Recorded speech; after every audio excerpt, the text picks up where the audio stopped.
সাবেক governor S K সুরকে নিয়ে যে স্ট্যাটাস দিলেন আসিফ নজরুল। কালকে একটি রাতের বেলা আলোচনা ছিল, বেশ হইচই পড়ে গেল। এস.কে সুর বাংলাদেশ ব্যাংকের ডেপুটি গভর্নর, ইতিমধ্যে তিনি রিটায়ারমেন্টেও গেছেন। কিন্তু দেখেন, বাংলাদেশ ব্যাংকে তার একটা ভল্ট আছে। সেই ভল্টের বিষয়টি অনুসন্ধান করে পেয়েছে দুদক, কালকে অভিযান চালিয়েছে। তখনই ধারণা করা হচ্ছিল যে ভল্টে উল্লেখযোগ্য পরিমাণ টাকা বা সম্পদ গচ্ছিত আছে। কত বড় ক্ষমতার অপব্যবহার!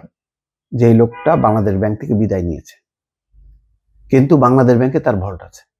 সাধারণ মানুষ আমরা কেউ পারবো? আমরা হলো বাণিজ্যিক ব্যাংকে ভল্ট ভাড়া করতে হবে, কিন্তু তার বাংলাদেশ ব্যাংকে ভল্ট আছে।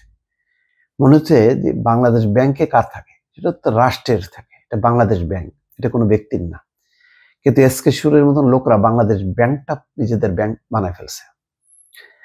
তো আসিফ নজরুল একটা স্ট্যাটাস দিয়ে বলছেন যে রক্ষক না হয়ে তিনি ছিলেন ভক্ষকের ভূমিকায়।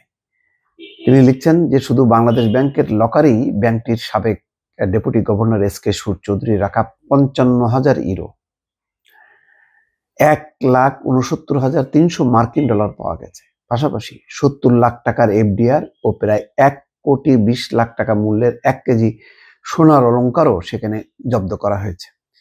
পুরো তদন্ত হলে হয়তো আরো বহু কিছু উদ্ধার হবে তার কাছ থেকে।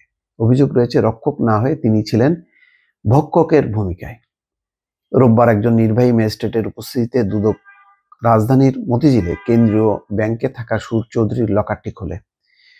লকারে 3টি এসডি নম্বরে মোট 4,69,98,349 টাকা মূল্যের বিদেশি মুদ্রা ও স্বর্ণালংকার পাওয়া যায়। এটা স্বাভাবিক, একজন ডেপুটি গভর্নরের 1.5 লাখ টাকার উপরে ডলার পাওয়া যায়, 55,000 টাকার উপরে তার ইউরো থাকতে পারে।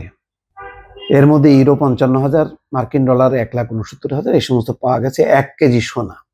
পরবর্তী সময় এখন আদালত উপস্থাপন করে আদেশ অনুযায়ী সংরক্ষণ করা হবে। দুদক কর্মকর্তারা লকারে থাকা স্বর্ণ অলংকারের তালিকা তৈরি করেন।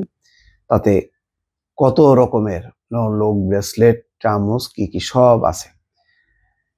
দুদকের পরিচালক কাজী মোহাম্মদ সাইমুজ্জামান বলছেন, সুর চৌধুরী, তার স্ত্রী সুপর্ণা সুর চৌধুরী, তার মেয়ে নন্দিতা সুর চৌধুরীর বিরুদ্ধে 23শে ডিসেম্বর মামলা করে দুদক। মামলাটি তদন্ত করতে গিয়ে তার নামে বিপুল অর্থ সম্পদের তথ্য পাওয়া যায়। গত 14ই জানুয়ারি সুর চৌধুরীকে গ্রেপ্তার করা হয়। 19শে জানুয়ারি দুদক তার ধানমন্ডির বাসায় অভিযান চালায়, প্রায় 17 লাখ টাকা জব্দ করে ক্যাশ। দেশের আর্থিক খাত থেকে কয়েক হাজার কোটি টাকা আত্মসাৎকারী পি.কে হালদারের প্রতাপশালী সহযোগী ছিলেন। এই পি.কে হালদার যে 5 থেকে 6,000 কোটি টাকা পাঠাইছে, তার অন্যতম সহযোগী হচ্ছে এস.কে সুর। দুদকের মামলায় গ্রেপ্তার ইন্টারন্যাশনাল লিজিং এর সাবেক এমডি রাশিদুল হক গত আদালতে 164 ধারায় জবানবন্দিতে বলেন, দুর্নীতি লুট নির্বিঘ্নে করে দেওয়ার বিনিময়ে সুর চৌধুরী প্রতি মাসে মোটা অঙ্কের মাসোহারা পেতেন।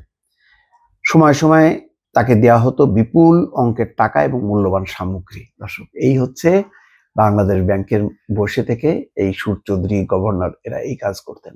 ব্যাংকের আজকের যে দুরবস্থা, হবে না কেন? যে টিকে আছে এখনো, এটা তো আল্লাহর অনেক রহমত। ভালো থাকবেন, আল্লাহ হাফেজ।